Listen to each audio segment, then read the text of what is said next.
Assalamualaikum. Hari ini kumpulan kami akan membahas tentang isu yang sedang hangat diperkatakan di Malaysia, iaitu gangguan bekalan air.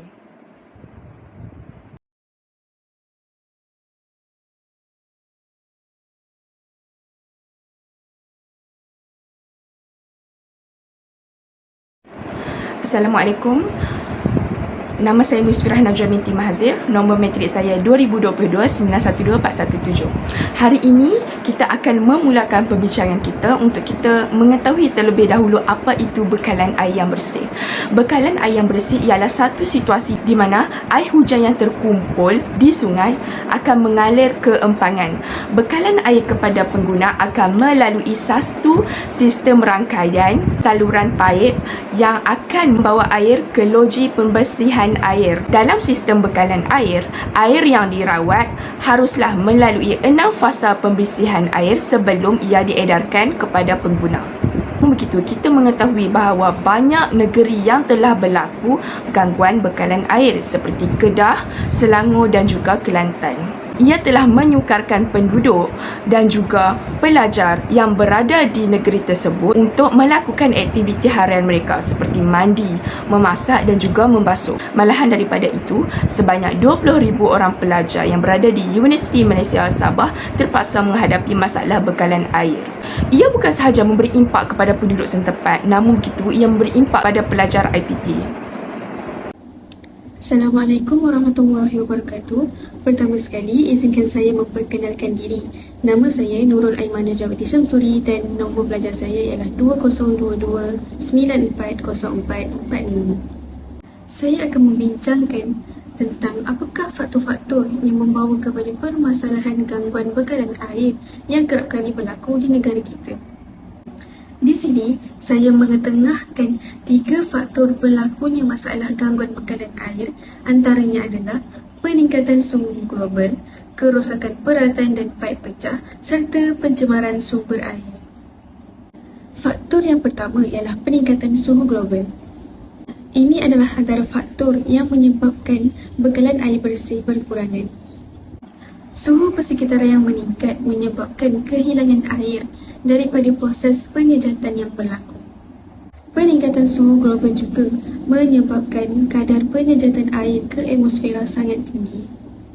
Antara faktor lain yang menyebabkan masalah gangguan bekalan air berlaku adalah apabila terdapat insiden kerosakan peralatan di loji dan paip pecah ataupun bocor yang tidak dapat dijangka. Operator tidak berupaya untuk melaksanakan penyelenggaraan dan penggantian kepada peralatan di loji ataupun paip yang pecah kerana wujudnya kekangan kewangan. Apabila berlakunya masalah ini, tempoh masa gangguan bekalan air adalah bergantung kepada tempoh masa yang diperlukan oleh operator untuk membaiki kerosakan peralatan dan menggantikan paip yang pecah di tapak sehingga air dapat dirawat dan dibekalkan semula kepada pengguna. Faktor yang ketiga ialah pencemaran sumber air. Hal ini berlaku kerana wujudnya segelintir pihak yang tidak bertanggungjawab mencemarkan sumber air mentah. Selain daripada itu, pencemaran sumber air juga berlaku kerana kemerosotan kualiti sumber air itu sendiri. Ini menyebabkan loji rawatan air ataupun LRA yang terjejas terpaksa ditutup kerana LRA tidak mampu untuk merawat air yang tercemar. Operasi LRA hanya boleh beroperasi semula setelah kualiti air mentah kembali kepada normal dan bebas dari sisa bahan cemar yang boleh menjejaskan proses rawatan dan membahayakan pengguna.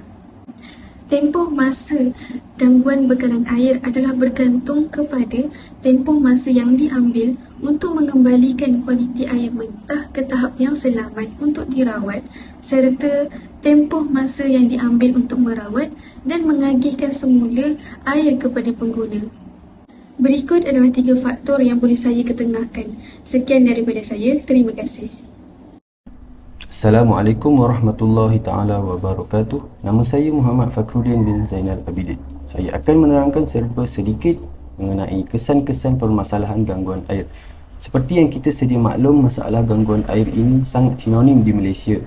Masalah ini kerap kali berlaku saban tahun tanpa ada penyelesaian total. ataupun penyelesaian secara menyeluruh.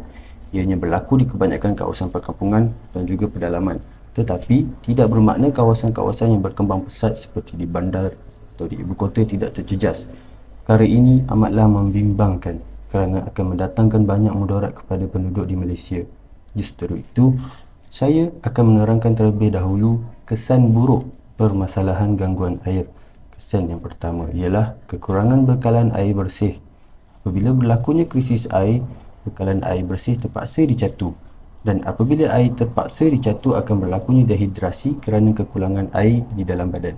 Selain itu, kekurangan air juga akan menyukarkan kegiatan harian penduduk dan mengganggu sektor-sektor perindustrian. Kesan yang kedua pula ialah kesan ke atas tanah. Gangguan bekalan air akan menyebabkan tanah menjadi kering kontang dan mengubah tekstur tanah. Ianya juga akan mengakibatkan kadar hakisan tanah dan mudah hawa meningkat. Dan akhir sekali, kesan yang ketiga, gangguan bekalan air menyebabkan kemudaratan kepada manusia. Bekalan air yang bersih tercemar menjadi punca kepada penyakit bawaan air menular kepada manusia. Contoh-contoh penyakit bawaan air ialah taun dan demam kepialu. Di sebalik kesan-kesan buruk permasalahan gangguan air yang telah saya terangkan sebentar tadi, terdapat juga kesan baik daripada masalah ini. Ianya mengajar kita untuk mengelakkan daripada pembaziran air dan juga menggalakkan penggunaan air secara berhemat. Ianya juga sedikit sebanyak dapat memberi pengajaran kepada kita supaya lebih menghargai air. Sekian sahaja pembincangan daripada saya mengenai kesan buruk dan kesan baik permasalahan gangguan air. Terima kasih. Assalamualaikum warahmatullahi wabarakatuh. Nama saya Irfah Husna binti Muhammad Rosli dan nombor pelajar saya ialah 2022 970585. Saya akan meneruskan pembincangan ini dengan menerangkan tentang usaha-usaha yang telah dilaksanakan oleh badan kerajaan dan badan bukan kerajaan dalam mengatasi isu masalah gangguan bekalan air di Malaysia. Di Kelantan, terdapat badan bukan kerajaan iaitu ABIM, Angkatan Belia Islam Malaysia. ABIM ialah sebuah badan masyarakat madani yang mewakili pergerakan belia Islam di Malaysia. ABIM menggesa kerajaan pusat untuk membantu pengurusan air di negeri tersebut bagi memastikan masalah air dapat diselesaikan sebaik mungkin. Keberhasilannya, projek bekalan air yang lengkap dan tepat untuk Kelantan akan diberi komitmen seperti yang telah diucapkan oleh Perdana Menteri sempena Rumah Terbuka Malaysia Madani di Kelantan. Di Kedah, terdapat badan yang dikenali sebagai SADA iaitu Syarikat Air Darul Aman. SADA beroperasi sebagai syarikat korporat yang mementingkan pentadbiran yang berkualiti dan menjaga kepentingan rakyat negeri Kedah supaya mereka mendapatkan air yang bersih. Apa yang telah dilakukan oleh SADA semasa krisis air baru-baru ini ialah memperbanyakkan penghantaran air menggunakan lori apabila sistem paip tidak dapat lagi membekalkan air yang mencukupi ke rumah kediaman rakyat di negeri tersebut. Dengan cara ini, sedikit sebanyak dapat membantu rakyat yang menjejas dengan masalah air akibat musim panas. Sekian sahaja daripada saya. Terima kasih. Assalamualaikum, saya Syamil Ahmad bin Samsudin dan sekarang kita akan sambung dengan cadangan atau usaha yang boleh dilakukan oleh para pelajar bagi mengatasi masalah gangguan air. Antara usaha yang boleh dilakukan adalah dengan cara para pelajar menyimpan air atau menggunakan tangki simpanan air. Sekiranya mereka berada di rumah sewa ataupun berada di komuniti, dengan perkara ini kita dapat menggunakan air walaupun gangguan berlaku. Kita juga dapat menggunakannya dalam waktu penting ataupun waktu kecemasan. Selain daripada itu, pelajar juga boleh menggunakan air pada kadar yang perlu sahaja. Hal ini yang dikian-kiankan. Mazhab air boleh menyebabkan gangguan bekalan air. Sekiranya air diberazirkan, berkemungkinan waktu untuk air diproses dulu mengambil masa yang lama. Pelajar juga boleh mengikuti air dengan rapi apabila tidak menggunakannya bagi mereka mengelakkan pembaziran air ataupun air mengalir pulang. Selanjutnya, pelajar boleh melakukan penghematan air di kolej. Hal ini yang demikiankan para pelajar yang balik kolej menggunakan air dengan jumlah kuantiti yang sangat besar. Hal ini yang kerana para pelajar yang tinggal di kolej adalah amat ramai dan dia dapat membantu memberi peringatan kepada para pelajar. Akhir sekali, pelajar boleh membuat aduan pihak berkenaan syabas atau bersadar. Hal ini yang demikiankan gangguan bekalan air bukanlah datang daripada pelajar ataupun masyarakat itu sendiri, akan tetapi daripada pesarawatan air. Kekurangan pangan atau dana membuatkan pusat rawatan air itu tidak dapat beroperasi dengan sebaik. Oleh itu, aduan adalah salah satu cara akhir yang boleh dilakukan oleh para pelajar. Baiklah, seterusnya, impak yang dapat dilihat terhadap masyarakat sekiranya usaha atau cadangan ini dilaksanakan adalah dengan melakukan aduan, masalah gangguan bekalan air mungkin dapat dipulangkan. Hal ini yang demikian kerana pihak yang bertanggungjawab seperti SADA mungkin akan mengambil tindakan bagi mengatasi masalah ini. Selain daripada itu, dengan menggunakan tangki simpanan air dapat digunakan untuk melakukan pelbagai tugasan harian seperti memasak atau membersihkan diri dan pakaian. Sekiranya gangguan bekalan air berlaku, ianya bukan sahaja akan mengganggu masyarakat, akan tetapi perniagaan juga seperti kedai mencuci pakaian ataupun restoran juga terkesan.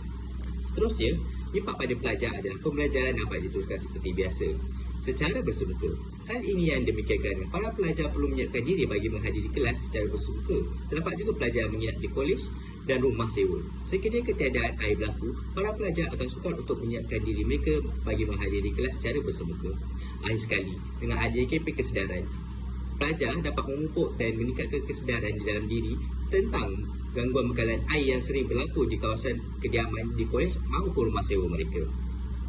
Kesimpulannya, semua pihak haruslah berganding bahu untuk membanteras masalah gangguan bekalan air. Kita sebagai pengguna juga haruslah menjaga air dengan sebaik-baiknya. Hal ini kerana air merupakan hazanah alam Allah yang tak ternilai harganya, yang telah Allah berikan kepada umatnya agar umatnya dapat menjalani kehidupan harian mereka dengan baik. Selain itu, semua pihak haruslah mempunyai tanggungjawab untuk memastikan mereka mempunyai kesedaran agar kawasan tadahan hujan dan alam sekitar sesuai dengan kehidupan sejagat.